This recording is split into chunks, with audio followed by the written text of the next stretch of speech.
Good morning my dear students. आज हम लोग पढ़ेंगे घर की याद नामक कविता। प्रस्तुत कविता भवानी प्रसाद मिश्र जी द्वारा रचित घर की याद नामक कविता से उद्धृत है। 1942 में भारत छोड़ो आंदोलन के दौरान जब भवानी प्रसाद मिश्र जी जेल गए थे तो जेल प्रवास के दौरान उन्हें अपने प्रियजनों की, अपने माता पिता, अपने भाई बंधुओं की याद आती है। तो उन्हीं को याद करते हुए उन्होंने जो कविता है, यह घर की याद नामक कविता, उनकी स्मृति में यह कविता लिखी है। तो इससे पहले भी हम लोग इसका काव्य खंड का कुछ अंश पढ़ चुके हैं, तो आज हम लोग इसके आगे का जो अंश है वो पढ़ेंगे। और माँ ने कहा होगा, और माँ ने कहा होगा, माँ ने क्या कहा होगा कि बताते हैं कि जब पिताजी मेरे बहुत ही अच्छे हैं, स्वास्थ्य से भी बहुत सही है, उनका बुजुर्ग हो गए हैं, लेकिन कोई भी ऐसा लक्षण उनको देखने को नहीं मिलता। लेकिन जब वो अब घर में आए होंगे, देखा होगा कि सारे बच्चे उनके खेल रहे हैं, लेकिन उनका जो प्रिय पुत्र है, उनका जो सोने पे सुहागा पुत्र है, वो आज यहाँ नहीं है, तो वह यह सोच करके अधीर हो रहे होंगे, बहुत ही व्याकुल हुए होंगे, बहुत ही व्यग्र हुए होंगे। तो उनकी भावुकता को देख करके मेरी माता जी ने उनको समझाया होगा, उनको बताया होगा कि माँ मेरे लिए, माँ जो है बहुत ही मेरे पिता के लिए बहुत ही संबल का कार्य करती हैं। तो उनको बहुत मोटिवेट कर रही होंगी कि और माँ ने कहा होगा, पिताजी को मेरे विषय में याद करता देख करके, मेरे विषय में सोचता देख करके, उनकी भावुकता को देख करके, उनकी वेदना को देख करके, उनकी पीड़ा को देख करके माँ ने पिताजी को समझाया होगा। क्या कहा होगा? दुख कितना बहा होगा। और सोचिए माँ को उस समय कितना, उनको कितना मतलब दिल में कितना दर्द हो रहा होगा, उनकी भावना कितनी आहत हो रही, कितना उनको कष्ट अंदर से अपने आप को मजबूत करते हुए एक माँ के लिए उसका प्रिय पुत्र कोई भी हो, प्रिय हो मतलब पुत्र है, उसका बच्चा है, तो उसका बच्चा जेल में बंद है और वह अपने पति को किस प्रकार सांत्वना देगी। तो फिर भी अपने कलेजे को मजबूत करते हुए, अपने कलेजे पर पत्थर रखते हुए माँ अपने पति को, माँ अपने जो पति है उनको समझाते हुए कहती हैं कि और माँ ने कहा होगा, उनको समझाते हुए, अपने दिल पर पत्थर रखते हुए और समझाते हुए कहा होगा कि, और जब ये बात समझाई होगी तो उनको बहुत ही कष्ट हो रहा होगा, अंदर ही अंदर वो टूट रही होंगी, लेकिन अपनी कसमसाहट, अपनी वेदना जो है वो किसी के सामने बयां नहीं कर रही होंगी। आँख में किस लिए पानी, माँ पिताजी से कह रही होंगी कि तुम किस लिए रो रहे हो, आप किस कारण से रो रहे हो, तुम्हारी आँख में जो यह पानी है वो किस लिए है, किस कारण से तुम रो रहे हो, तुम्हारे रोने के पीछे जो है उद्देश्य क्या है, क्यों तुम रो रहे हो। वहाँ अच्छा है, वहाँ मतलब जेल में जो है वहाँ अच्छा है भवानी, बड़े ही गर्व के साथ माँ अपने पुत्र पर बहुत ही गर्व के साथ कहती है, वहाँ अच्छा है भवानी। भवानी यद्यपि हमसे दूर है, भवानी मतलब भवानी प्रसाद मिश्र कवि के विषय में कहती हैं कि, और माँ मेरी पिताजी को सांत्वना देते हुए, समझाते हुए कहती है कि तुम किस लिए परेशान हो, किस लिए व्याकुल हो रहे हो, किस लिए व्यग्र हो रहे हो। और मेरा पुत्र यद्यपि हम लोगों से दूर है, फिर भी वहाँ पर बहुत ही अच्छा है। कहाँ पर? जेल में। वहाँ अच्छा है भवानी, वहाँ बच्चा मेरा बहुत ही अच्छा होगा, स्वस्थ होगा, उसको जो है हमारी परंपरा को वो आगे बढ़ा रहा है। तो हमारे लिए यह एक गौरव की बात है, हमारे लिए बहुत ही सम्मान का विषय है कि हमारा बेटा देश की रक्षा के लिए, देश को आज़ादी दिलाने में अपना योगदान दे रहा है, तो हमारे लिए बहुत ही अच्छा है। तो हमारा बेटा जो है वहाँ पर बहुत ही प्रसन्न होगा। लेकिन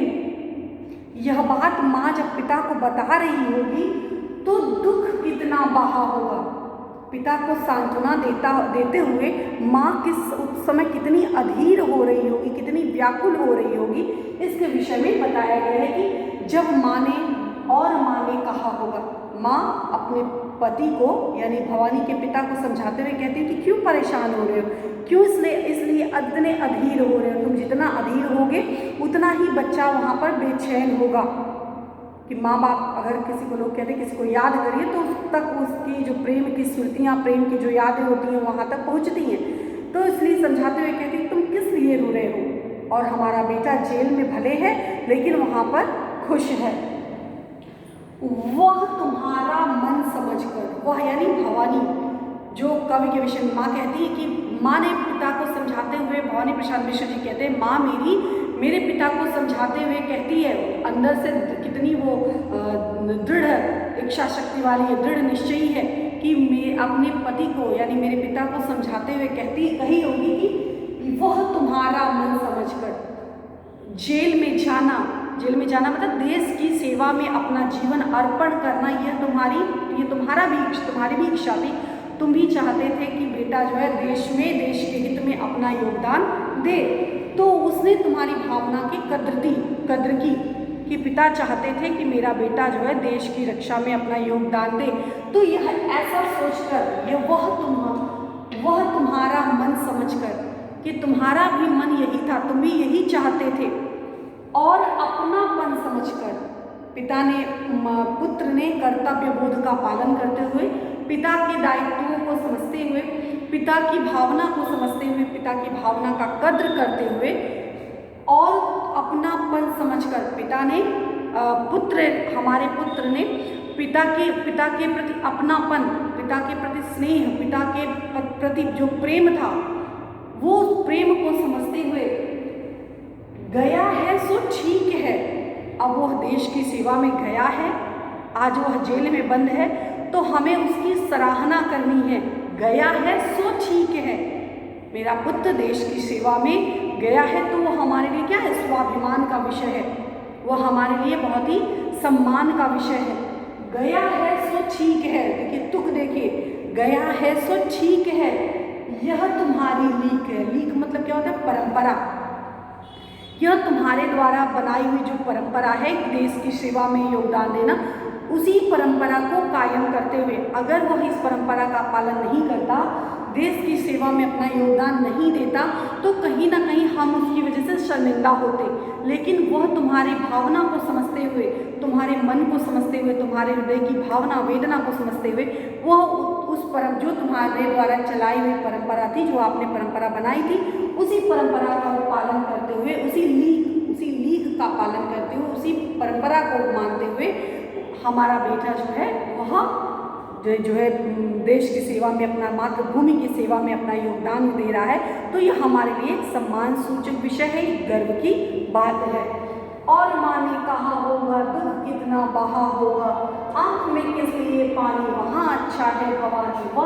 वह तुम्हारा मन समझकर और अपनापन समझकर गया है सो ठीक है, गया है सो ठीक है, यह तुम्हारी लीक है। कि माँ जब यह बात पिता को समझा रही होगी, अंदर ही अंदर उसको बहुत ही कष्ट हो रहा होगा, उसे भी बहुत वेदना हो रही कि मेरा जो पुत्र है वह आज जेल में बंद है, आज हम लोग सब लोग एक साथ हैं, लेकिन हमारा पुत्र जो यहाँ उपस्थित नहीं है। तो उसको भी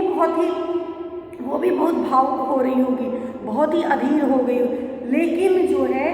अपने आप को मजबूत करते हुए, माँ ने अपने आप को मजबूत करते हुए, दृढ़ इच्छा शक्ति का जो है प्रदर्शन करते हुए, अब माँ ने अपने जो पति यानी पिता को, भवानी के पिता को, कवि कहते कि मेरे पिता को समझाते हुए कहा होता कि वह तुम्हारी परंपरा को कायम रखते हुए आगे बढ़ रहा है, तो यह हमारे लिए सम्मान का विषय है। तो हमें किसी प्रकार से उस जो है हमें दुखी नहीं होना चाहिए, हमें भावुक नहीं होना चाहिए। तो इस प्रकार यह कविता जो है बड़ी ही भावुक बन पड़ी है, तुकांत कविता है। और इस कविता में जैसे वाक्य तो छोटे छोटे हैं, लेकिन जो कविता का जो अर्थ है वो अर्थ जो है बहुत बड़ा ही मर्मस्पर्शी है, और जो वेदना है, हृदय की वेदना को बड़े ही सरल, सहज, भावानुकूल शब्दों में कवि ने हृदय की भावना को, हृदय की बातों को बताने का प्रयास किया है। इसके साथ साथ जो है विशेष के तौर पे हम लिखेंगे कि माँ का यह कल्पित संवाद अत्यंत मार्मिक, मतलब माँ जो है कल्पना करती है कि यह है तो नहीं हमारे बीच में, लेकिन जहाँ है वहाँ पर सकुशल होगा, उसको कोई दिक्कत नहीं होगी। तो यह एक प्रकार की कल्पना है, और यह कल्पना बड़ी ही मार्मिक बन पड़ी है कि माँ किस प्रकार भाव विभोर होकर के, भावुक होकर के अपने पुत्र के विषय में सोचती है। उसका वीर, तेजस्वी और साहसी रूप प्रकट है कि माँ किस प्रकार साहसी है, दृढ़ इच्छा शक्ति है, किस प्रकार वो निडरता किस प्रकार वह भावुक है, लेकिन फिर भी अपनी दृढ़ता को जो है वो प्रदर्शित करती है। भवानी देश हित के लिए जेल जाना गर्व है। यह तुम्हारी लीक है, गया है सो ठीक है। तो इस बात पर माँ को गर्व है कि मेरा पुत्र देश हित के लिए, देश की रक्षा के लिए वह आगे गया है। संवाद शैली के कारण यह कथन बहुत ही सजीव बन पड़ा है कि माता पिता का आपस में संवाद हो रहा होगा, प्रश्न उत्तर हो रहा होगा। तो यह जो है, और बड़ा ही जो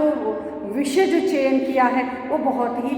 अच्छे ढंग से, जिस स्मृति को जो याद है उस याद को बड़े ही अच्छे अंदाज में, अच्छे ढंग से जो है कवि ने बताने का प्रयास किया कि जो किस संवाद में माता पिता में वार्तालाप हो रहा हो, किस तरह वो अधीर हो रहे होंगे और किस प्रकार माँ उनको सांत्वना दे रही होगी, अपने दिल पर पत्थर रख करके किस प्रकार वो अपने पति को समझा रही होगी, इसके विषय में बड़े ही अच्छे ढंग से कवि ने बताने का प्रयास किया है। मिश्र जी की जो भाषा है सरल सहज भावानुकूल भाषा है और छोटे छोटे वाक्यों के सहारे बहुत ही गूढ़ रहस्य को बताने का, स्मृति के विषय में बताने का जो है कवि ने प्रयास किया है। तो इस प्रकार यह इस काव्यखंड की यह व्याख्या थी और इस पर आधारित कुछ महत्वपूर्ण प्रश्न हैं, इसको हम पढ़ेंगे। माँ ने भवानी के पिता को क्या कहकर सांत्वना दी होगी कि वह जेल में है, प्रसन्न होगा और वह तुम्हारे हृदय की भावना थी, तुम चाहते थे देश के हित के लिए वो अपना योगदान दे, तो आज वह देश के हित के लिए योगदान दे रहा है, तो यह हमारे लिए बहुत ही गर्व की बात है। माँ ने भवानी के पिता से कहा होगा, अपना भवानी जेल में क्या है, प्रसन्न है। वह देश तुम्हारी भावना को समझते हुए, देश की भावना को समझते हुए जेल गया है। उसने जेल में जाकर हमारी कोख को, मतलब हमारे जो गर्व को सफल बनाया कि उसने इस परंपरा को पालन किया, हमारे हृदय की भावनाओं को समझा। अगर वह ऐसा नहीं करता तो हमारी कोख को वो लज्जित करता। नेक्स्ट है, भवानी के जेल जाने से माता पिता का कितना योगदान है कि माता पिता, भवानी जो है जेल में है तो उनके प्रति माता पिता का क्या कारण था कि जेल गए, तो उसे कितना माता पिता का योगदान है। भवानी के पिता जो है देशभक्त हैं, वे अंग्रेजों को देश से निकालने के पक्षधर हैं। वो भी यही मतलब पिताजी की क्या है, यह तुम्हारी लीक है। माँ कहती है कि ये तुम्हारी ही तो परंपरा है, तुम ही तो चाहते थे कि बच्चा जो है देश के हित में योगदान दे, तो देश हित में गया है, तो पिता भी इस बात के पक्षधर हैं कि मेरा बेटा जो कर रहा है वो सही है। इसीलिए उसके और सारे जो अन्य बेटे हैं उसको जब वो देखते हैं तो उनके पिताजी को लगता है कि मेरे और सारे बेटे जो हैं कहीं भवानी से जो है वो निश्चित रूप से हेटे नीचे हैं, तुच्छ हैं, क्योंकि आज मेरा बेटा जो है मेरे सम्मान, मेरे देश, मेरा अपनापन समझकर देश की रक्षा के लिए अपना योगदान दे रहा है। इसलिए भवानी अपने पिता के मन को समझ करके जेल गए थे और उनकी माँ भी देशभक्त पूर्ण है, जीवन की सार्थकता समझती हैं। वो जानती हैं कि यह जन्म हुआ किस अर्थ यह हो, समझो जिसमें यह व्यर्थ न हो। तो जीवन की समृद्धि, जीवन का वजूद तभी है कि जब हम इसके लिए सही दिशा में इसका हम प्रयोग करें। तो कहती है कि तुम्हारी परंपरा थी, हमारी सोच थी, उसी को सार्थक करने के लिए मेरा बेटा गया, तो हमारे लिए यह सम्मान का विषय है। नेक्स्ट है, माँ की देशभक्ति पर प्रकाश डालिए। भवानी की माँ जो है देशभक्त महिला है, पहले ही बताया कि अपनापन समझ करके परंपरा को आगे बढ़ा रहा है। और सबसे बड़ी बात कि पिता अधीर हो रहे हैं, लेकिन जैसे कि महिलाएं जो होती वो पुरुषों की अपेक्षा ज़्यादा भावुक और अधीर होती, लेकिन यहाँ पर उल्टा केस है। यहाँ पर पिता जो है भावुक हो रहे हैं, अधीर हो रहे हैं, तो यहाँ माँ उनको सांत्वना दे रही है, माँ उनको समझा रही है कि इस प्रकार विह्वल मत हो जाओ, इस प्रकार जो है दुखी अधीर मत हो जाओ, और वहाँ मेरा पुत्र जो है सकुशल होगा और हमारे ही कथनानुसार वो वहाँ गया है, तो ये हमारे लिए सम्मान का विषय है। वह भवानी जैसे देशभक्त और त्यागी पुत्र को पाकर के प्रसन्न है और वह मन से भी सुदृढ़ मतलब दृढ़ इच्छा शक्ति, उनकी जो इच्छा शक्ति है बहुत ही दृढ़ है। इसलिए अपने पति को भी ढांढस बंधाती हैं, अपने पति को सांत्वना देती हैं, समझाती हैं कि परेशान मत हो, और जो तुम्हारा पुत्र जो है हमारी परंपरा को करते हुए आगे जा रहा है, तो इसके लिए हमारे लिए सम्मान का विषय है, हमें किसी प्रकार जो है अधीर नहीं होना चाहिए। तो इस प्रकार इस पद पर आधारित संदर्भ, प्रसंग, व्याख्या और काव्यगत सौंदर्य, इसके साथ साथ जो भी इस पद पर आधारित जो भी महत्वपूर्ण प्रश्न है, इनको आप अपने शब्दों में लिखने के, प्रश्नों के उत्तर अपने शब्दों में लिखने का प्रयास करिए। धन्यवाद।